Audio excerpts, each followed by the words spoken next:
My name is Nathaniel Nate Lawson, and I'm 32 years old. I've spent most of my life trying to escape the shadow of my older brother, Michael, the golden child of the Lawson family. While Michael inherited the charm, the accolades, and my parents' unquestioning devotion, I fought for everything: my career, my place in the world, and most painfully, my family's approval. At the end of the day, I'm still the one they overlook. The one they never quite understood. But, despite all that, I thought I had Grace. Thought she was my chance to finally get it all: stability, love, maybe even their respect. Now, I'm not sure I can trust anyone. I pull into the valet at the restaurant, checking my watch. It's almost time for the meeting, but the last thing I expected tonight was to find out that my fiancée, Grace, wasn't actually having dinner with her mother. She was sitting across the room, just 3 tables away from me, sharing a bottle of wine with another man, Alexander Price. I didn't want to believe it at first. I kept telling myself it was a coincidence. Maybe they were just friends. But the way he smiled at her, the way she leaned in, hand gently resting on his, as if they were never apart, it shattered everything I thought I knew. I felt sick. I typed the message out slowly, my fingers trembling: "Enjoy dinner with your mom." I attached the photo. Her face, caught mid-laugh, her eyes locked on Alexander's. There was no denying what I was seeing. I sent it. Her reply came almost immediately: "You've got to be kidding me." My stomach twisted. I put the phone back in my pocket and ordered another drink. I wasn't ready to confront her, not yet. The air in the restaurant felt thick, suffocating. I was on the verge of everything crumbling. But there was something else, something deeper, that started to gnaw at me. The way she'd acted the past few months, the unexplained late nights, the avoidance. It wasn't just the affair. It was all of it, every little thing piling up. But this was the confirmation. I didn't want to think about what it meant. Didn't want to think about the gut-wrenching possibility that everything I had with her was a lie. I drained my glass and stood up, walking out into the chilly night. The city was bustling, but I felt like I was the only one alone in the world. As I stepped onto the street, I pulled up my phone and dialed her number. I didn't care about the consequences anymore.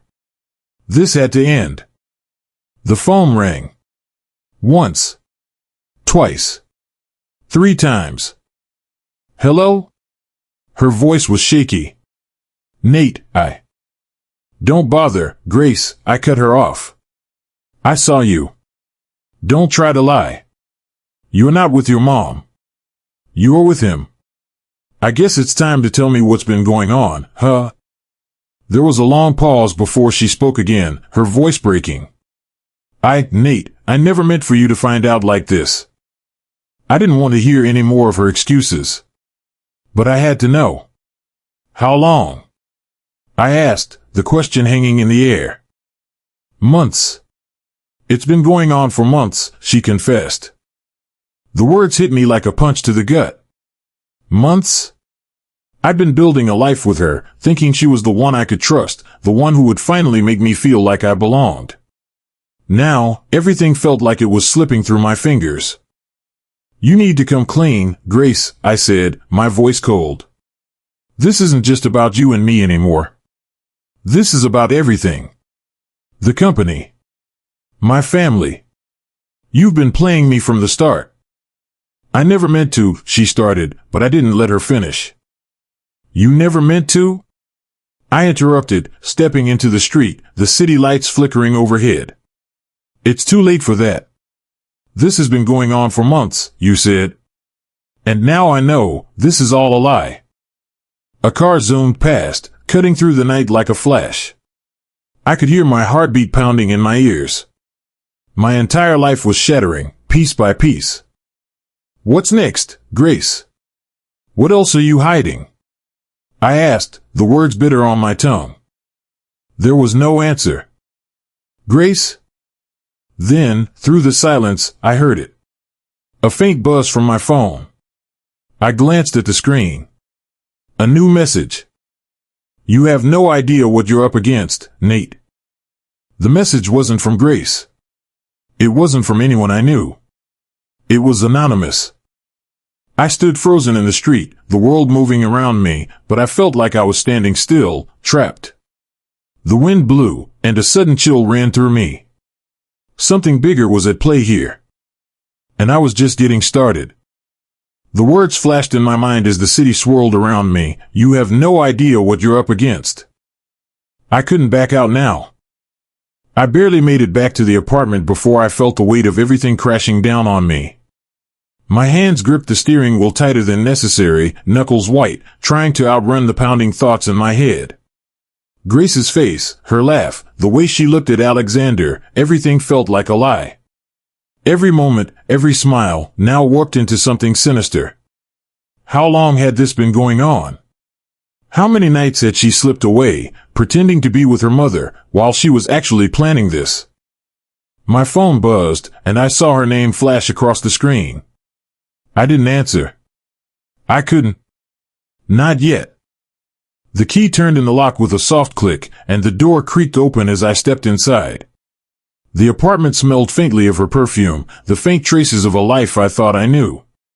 But now, all I could smell was betrayal. She was sitting on the couch when I entered, her eyes red from what I assumed were tears. She had already made the decision to cry. That's the way she always did it, just enough to make it look like she was the one hurt, the victim. Nate, please. I never meant for this to. Stop, I cut her off, my voice colder than I intended.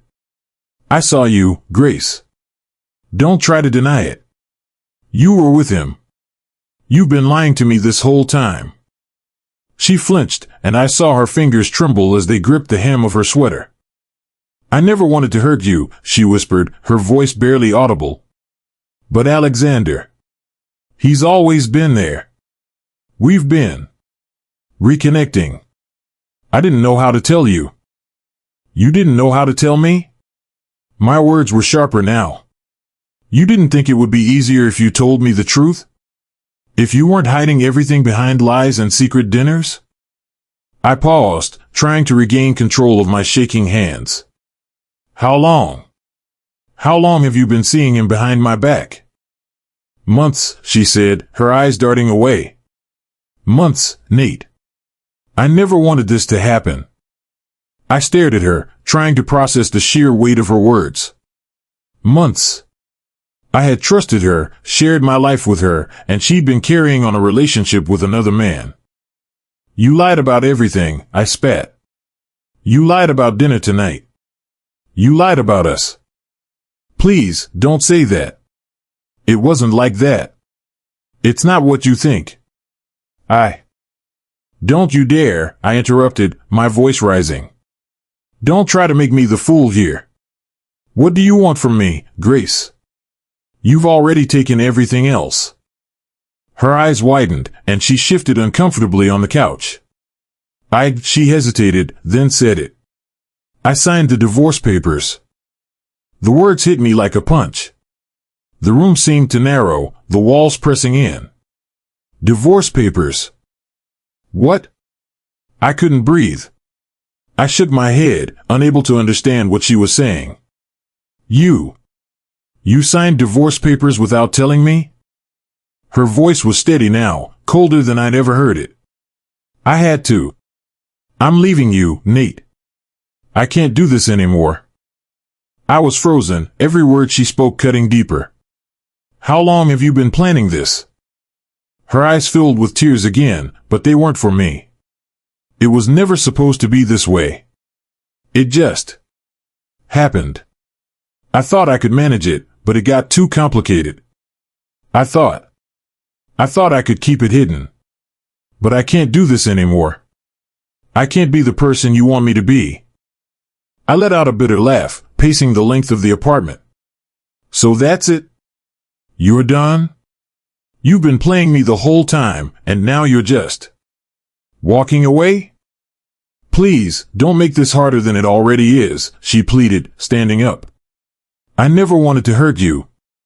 This was the hardest thing I've ever had to do. Hard? I growled, whirling to face her. Hard for you? You think this is hard for you? You've been planning this for months, Grace. You've been lying, hiding, manipulating everything around me, and now you expect me to feel sorry for you?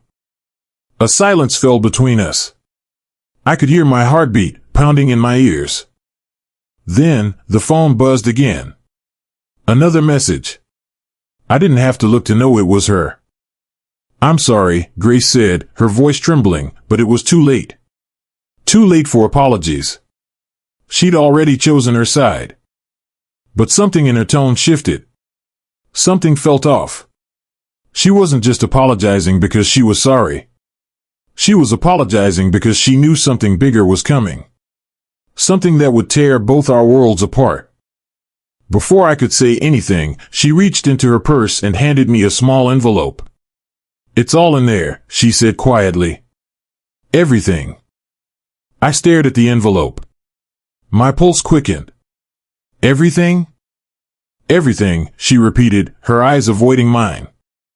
I grabbed the envelope from her, not knowing what to expect. But the moment I opened it, I froze. There, in black and white, were the documents that would destroy me. It wasn't just a divorce agreement. It was something much worse. Grace had been working with my brother, Michael. They had planned this entire thing. The betrayal. The lies. The divorce. But it wasn't just about money or love. It was about my company. They were taking it all. I stumbled back, the world spinning around me. What the hell is this? I asked, my voice cracking. Grace's face twisted, regret flooding her features. It's the only way, Nate. You've lost. You've been played. I looked at the documents again, barely able to process what I was reading. The company. The future I thought I had. It was all slipping away. The door slammed open. A man walked in. A stranger. His cold smile sent a chill down my spine. You didn't think it was just Grace and Michael, did you? He asked. There's always someone else. And that was when I realized the storm was just beginning. There was no way out. I never liked the feeling of being watched. But tonight, the feeling wasn't just paranoia. It was real. The city buzzed around me, but I was standing still, a single target. The message had been clear. Grace hadn't just betrayed me with Alexander, she was part of something bigger. Much bigger. And now, someone else was playing their hand. The envelope she handed me, the one she'd said had everything in it, still sat on the counter. It felt like a bomb, waiting to go off. I wanted to believe I had time to process it, to come up with a plan, but I didn't. I could feel the walls closing in, the web tightening around me with every passing minute. My own family was using me, and I didn't even know where to start. I couldn't stay here, not now. My mind raced as I grabbed my jacket and stepped out into the night. I didn't know who to trust anymore, but I did know one thing, I needed answers. And I needed them fast. The streets of Manhattan felt colder than usual. The city, alive with energy, suddenly felt like a prison. I'd never been more aware of the eyes that seemed to follow me, whether real or imagined, it didn't matter. The feeling was there, gnawing at the back of my mind. I pulled up the number for my old friend, Sam. He was the only person who might still have my back in all this. He had connections, people who could find things, dig into places most people couldn't reach. But Sam wasn't picking up. I called again. Nothing. Damn it, I muttered under my breath. I'd have to handle this alone for now. I walked faster, the cold air biting at my skin. As I neared my apartment, a shadow moved in my peripheral vision. I paused, my heart skipping a beat. Someone was watching me. I turned slowly, expecting to see a passerby or some random stranger. But the figure was too still. Too deliberate. I reached for my phone, ready to call the cops, but the shadow stepped forward. A man, tall, dressed in a dark coat. His face was obscured by a hood, but his eyes, those eyes were too familiar. Michael. My brother. What the hell are you doing here? I demanded, my voice low, laced with venom. He smiled, but it wasn't a smile that reached his eyes. I was wondering when you'd figure it out, he said, his voice smooth but cold. The question is, what are you going to do about it? I didn't move. Not yet. There was something about his presence that made my skin crawl. Michael had always been 2 steps ahead of me, always the charming, calculated one. Now, standing in front of me, he felt more dangerous than ever. What do you want? I asked, trying to mask the shaking in my hands. I thought we could talk. You know. About everything that's been happening, he said, his words dripping with mock sincerity. About Grace, the company. Your little world. All about to come crashing down, isn't it? I wanted to punch him. I wanted to do something, anything, to make him stop looking at me like I was the fool. But I knew better. If I made a move, he'd have the upper hand. He always did. You're behind this, aren't you? I said, each word like a blade. This is your plan, you're doing. Michael stepped closer, and the air between us seemed to thicken. He nodded slowly. It's not personal, Nate. You know that. This is about survival. You're just in the way. I swallowed hard, the weight of his words settling over me. Survival. That's what this was all about. His need to control everything, even if it meant destroying me in the process. I'm not just going to stand by while you ruin my life, I said, stepping back. My hand brushed against the cool metal of a streetlight, the sensation sharp, grounding me. I'll fight you. I'll fight for everything you're trying to take from me. He laughed, a low, dark sound. You've already lost, Nate. You don't even know it yet. Grace? She's just a pawn. Alexander? Another piece. But this, he gestured around us, as if the entire city was part of his game. This is bigger than you. Bigger than your little company, your pathetic attempt at running your life. You'll see. It always comes back to us. The Lawsons. You should have learned that by now. I couldn't breathe. His words were suffocating, pressing in on me from all sides. I wanted to say something, anything, to make him stop. But the truth was, I wasn't sure I could fight him. Not with the cards I had in my hand. He was playing a game I didn't understand yet. Michael's gaze softened, almost mockingly. I know you'll try to stop it. You'll do whatever you think you can to hold on. But just remember, if you ever want to win, you've got to play the game. And that means taking a few risks. I felt the anger rise, hot and sharp. I'm not playing your game, Michael. Not anymore. Suit yourself, he said, stepping back, his smile widening. But remember one thing, Nate. In this family, there's only room for one winner. The words hung in the air as he turned and walked away, disappearing into the night. I stood there, frozen. The weight of his words pressing down on me. I could feel the walls of my life closing in, the reality of what was happening sinking deeper. But I had to keep moving. I had to find a way out of this. The message from Grace echoed in my head. The lies. The betrayal. But there was something more to this. Something I hadn't seen yet. Something darker than just family rivalry. The game had already begun. And I had no choice but to play. The city felt suffocating as I walked back to my apartment. My mind was racing, trying to piece together everything that had happened in the last 24 hours. Grace's betrayal. Michael's cold words. The bombshell he dropped, there was no going back. My world was crumbling, and the only thing I could do now was pick up the pieces, even if I wasn't sure where to start. I stepped into the apartment, but something felt off. The lights flickered as I closed the door behind me, casting an unsettling shadow across the room. I didn't like it. It felt too quiet. Too still. I reached for my phone, planning to call Sam again, but there was no use. I needed answers, and fast. Grace's cryptic message about everything being in the envelope had only raised more questions. My brother had been pulling the strings all along, manipulating me, Grace, everyone. I needed to get ahead of this. The envelope sat on the kitchen counter, taunting me. Every second felt like it was slipping away. If there was something in it that could help, I had to see it now. I ripped open the seal, the paper crinkling under my fingers. Inside, there were more documents. Legal papers. Transfer records. Bank statements. I scanned them quickly, but one piece of paper caught my eye. It was a letter from Michael's lawyer, signed just days ago. The letter outlined the transfer of assets, specifically, my assets, into a joint account under Grace's name. And buried in the fine print, I saw it, a clause that would allow Grace to seize control of my company if I ever failed to perform or was rendered incapable of fulfilling my duties.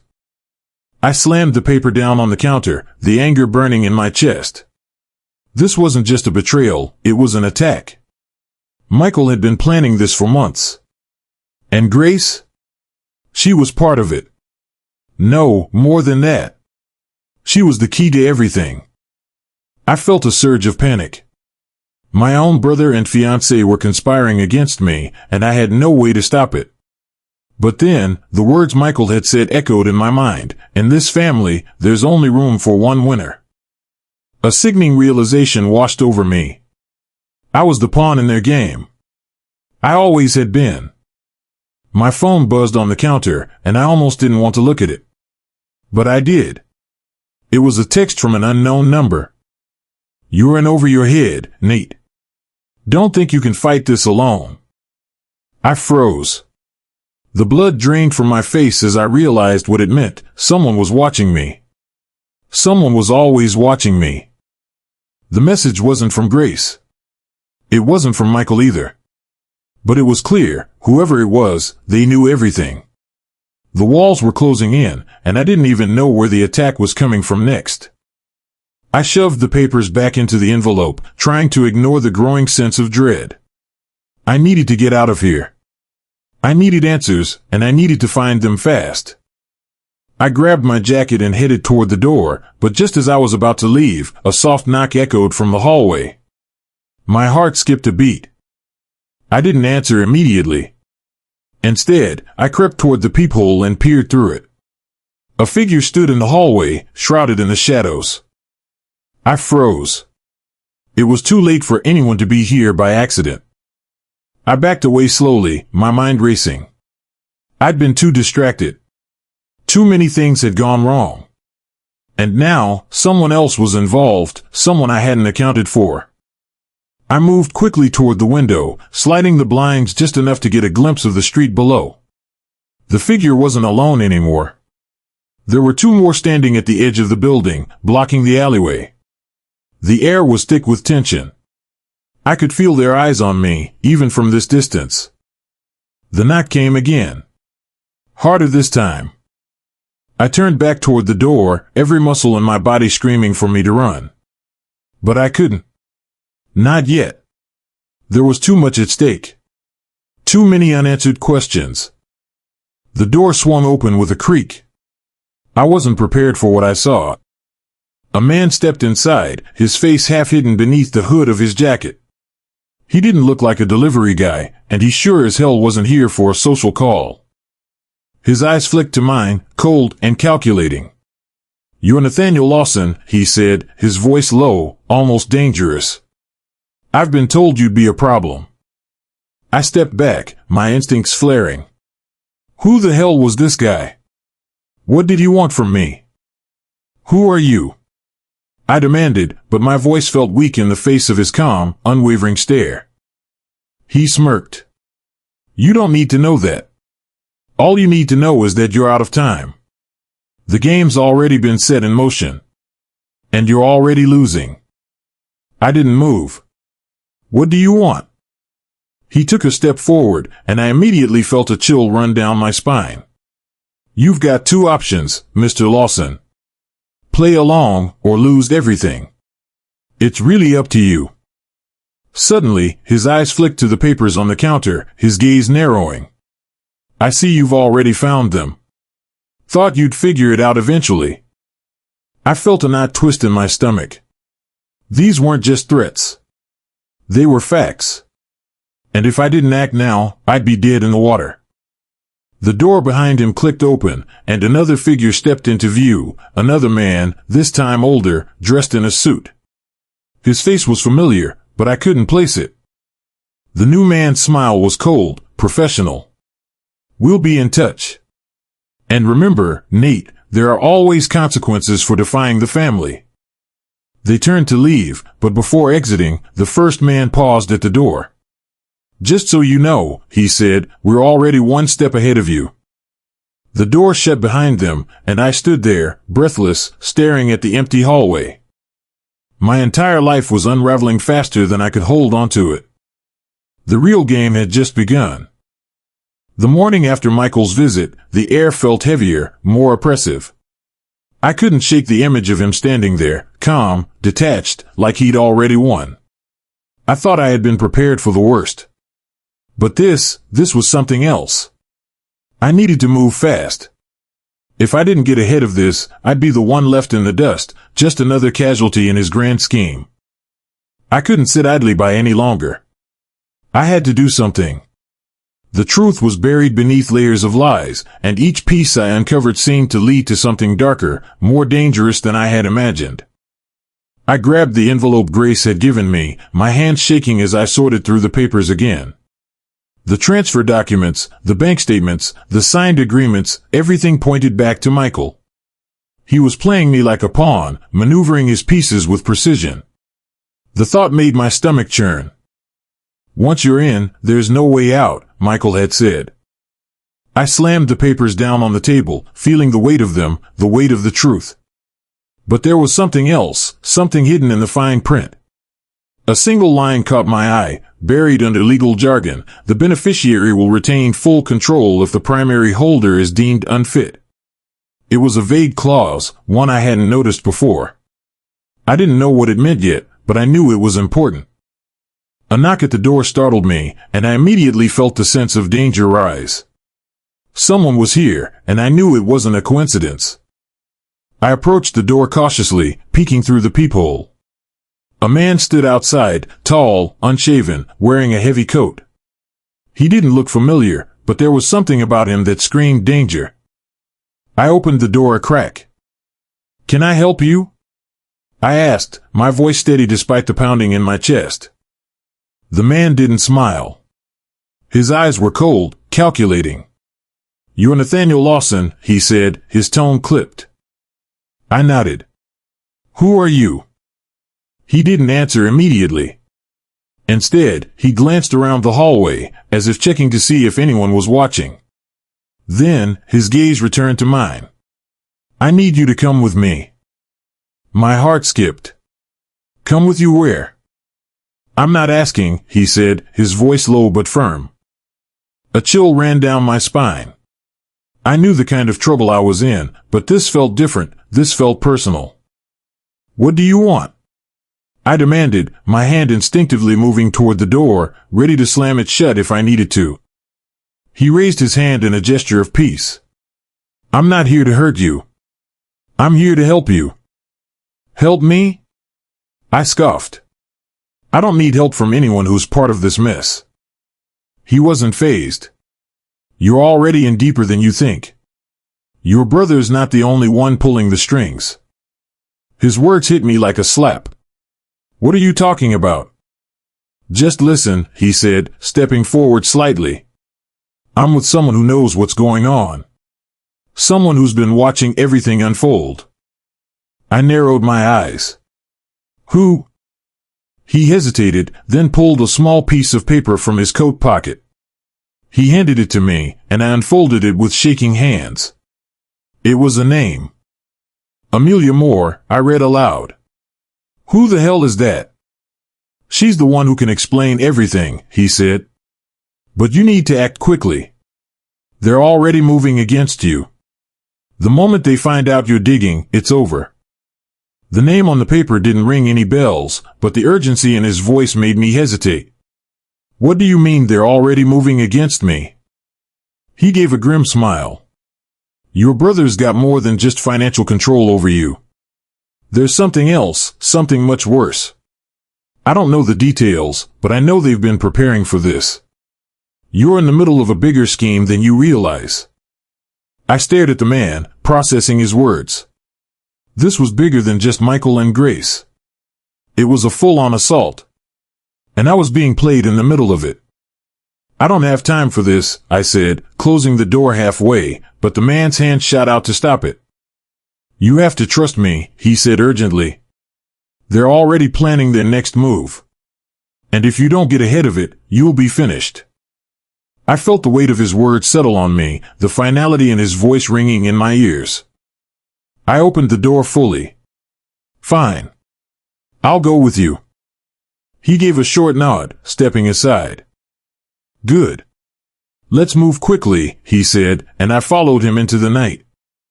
As we walked down the hallway, my heart raced. Every corner of my mind screamed that I shouldn't be trusting this stranger. But something in his eyes told me he wasn't lying. He knew something I didn't, and that was enough to make me take the next step. I had no idea where this would lead, but it was the only lead I had left. We walked briskly through the dark streets of the city, the hum of the evening nightlife surrounding us. It was late, but I couldn't shake the feeling that we were being followed. The tension in the air seemed to thicken with every step. I glanced at the man leading me, trying to piece together who he was, why he'd come. He wasn't making any small talk, and I didn't blame him. There was nothing left to say. Finally, he stopped in front of a nondescript building tucked away between two bars. We're here, he said. I hesitated for a moment, looking up at the darkened windows. Who exactly am I meeting? The person who can help you, he said. Now, come on. I followed him inside, and the door clicked shut behind us. The silence in the hallway was deafening, but then, as we walked down a narrow passage, I could hear voices. Low murmurs. The kind of whisper you hear when people are talking just out of earshot. He led me into a small room, dimly lit, and seated at the far end was a woman. Her eyes locked onto mine the moment I entered. She didn't say anything at first, just stared. The intensity in her gaze made my stomach tighten. Are you Amelia Moore? I asked, my voice sharp. She smiled, a thin, knowing smile. Yes. And you must be Nate Lawson. I've been waiting for you. I didn't have time to ask questions. Sit down, she said.